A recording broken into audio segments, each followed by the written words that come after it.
C Delhi police act ಅಡಿಯಲ್ಲಿ ಸಿಬಿಐಗೆ investigation ಮಾಡೋದಕ್ಕೆ ಅವಕಾಶ ಇದೆ. ಅನೇಕ ಸಂದರ್ಭದಲ್ಲಿ ಕೇಂದ್ರದಿಂದ ಅನೇಕ ರಾಜ್ಯ ಸರ್ಕಾರಗಳು ಅವರಿಗೆ ಡೈರೆಕ್ಟ್ ಆಗಿ ಬಂದು ಇನ್ವೆಸ್ಟಿಗೇಷನ್ ಮಾಡೋದಕ್ಕೆ ಅವಕಾಶ ಮಾಡಿಕೊಟ್ಟಿದ್ದಾರೆ ಕಾನೂನಲ್ಲಿ. ಕೆಲವು ಸಂದರ್ಭದಲ್ಲಿ ರಾಜ್ಯಗಳು ಇಲ್ಲ ನಮ್ಮ ಪರ್ಮಿಷನ್ ತಗೊಂಡು ನೀವು ಬರಬೇಕಾಗುತ್ತೆ, ಸ್ಟೇಟ್ ಪರ್ಮಿಷನ್ ಇಸ್ ರಿಕ್ವೈರ್ಡ್ ಅಂತ ಮಾಡಿದ್ದಾರೆ. ನಮ್ಮ ರಾಜ್ಯದಲ್ಲೂ ಕೂಡ ಇದೇನು ಮೊದಲನೇ ಸಾರಿ ಅಲ್ಲ, ಆಶ್ಚರ್ಯ ಪಡೋ ಅಂಥದ್ದು ಏನಿಲ್ಲ. ಮೊದಲನೇ ಸಾರಿ ಏನೋ ನಾವು ಮಾಡಿದ್ದೇವೆ ಅಂತ ಹೇಳಿದ್ರೆ ಏನೋ ಉದ್ದೇಶ ಇಟ್ಕೊಂಡು ಮಾಡಿದ್ದಾರೆ ಅಂತ ಹೇಳ್ಬೋದು. ಆದರೆ ಈಗಾಗಲೇ 4-5 ಬಾರಿ CBIನವರಿಗೆ ನೀವು ಡೈರೆಕ್ಟಾಗಿ ಇನ್ವೆಸ್ಟಿಗೇಷನ್ ಮಾಡಬಾರ್ದು, ನಮ್ಮ ಪರ್ಮಿಷನ್ ತೊಗೊಂಡು ಮಾಡಬೇಕು ಅಂತ ಹೇಳಿರೋದನ್ನು ಈ ತೀರ್ಮಾನವನ್ನು ಮಾಡಿದ್ದಾರೆ. ಅದಾದಮೇಲೆ ಕೆಲವು ಸಂದರ್ಭದಲ್ಲಿ ಇಲ್ಲ ನೀವು ಬರ್ಬೋದು, ನೀವೇನು ಪರ್ಮಿಷನ್ ಬೇಕಾಗಿಲ್ಲ ಅಂತ ಹೇಳಿ ಕೂಡ ಮಾಡಿದ್ದಾರೆ. ಹಿಂದಿನ ಸರ್ಕಾರ ಆ ರೀತಿ ಮಾಡಿಕೊಂಡಿದೆ. ನಾವು ರಾಜ್ಯ ಸರ್ಕಾರ ಈಗ ಇರ್ತಕ್ಕಂಥ ಸಂದರ್ಭದಲ್ಲಿ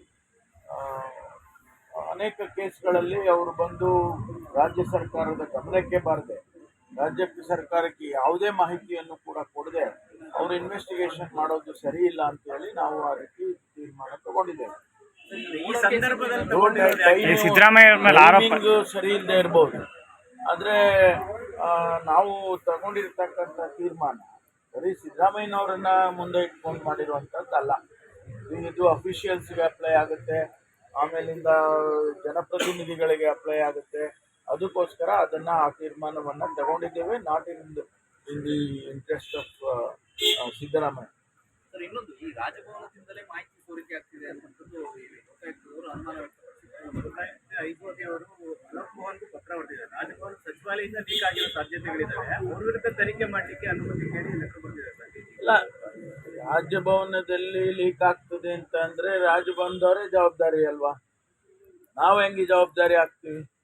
ಆ ಕಾಂಪೌಂಡ್ ಒಳಗಡೆ ಯಾರು ಹೋಗೋಕ್ಕೂ ಸಾಧ್ಯ ಇಲ್ಲ. ಅಂಥದ್ರಲ್ಲಿ ಅಷ್ಟೊಂದು ನಾವು ಹೈ ಸೆಕ್ಯೂರಿಟಿ ಝೋನ್ ಅಂತ ಮಾಡಿದ್ದೀವಿ.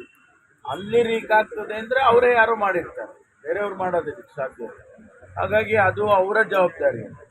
ಅದನ್ನು ಇನ್ವೆಸ್ಟಿಗೇಷನ್ ಮಾಡಬೇಕು ಅಂತಂದರೆ ರಾಜ್ಯ ಸರ್ಕಾರಕ್ಕೆ ಇನ್ವೆಸ್ಟಿಗೇಷನ್ ನಾವು ಮಾಡ್ತೀವಿ.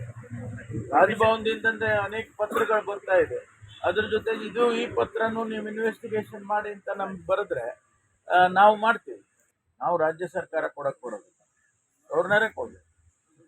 ಗವರ್ನರು ಕೊಟ್ಟರೆ ಅವರು ಪ್ರವೇಶ ಮಾಡ್ತಾರೆ, ಇನ್ವೆಸ್ಟಿಗೇಷನ್ ಮಾಡ್ತಾರೆ. ಯಾರು ಸಂಬಂಧಪಟ್ಟ ಅಧಿಕಾರಿಗಳಿದ್ದಾರೆ ಅಲ್ಲಿ ಅವ್ರನ್ನ ತನಿಖೆ ಮಾಡ್ತಾರೆ.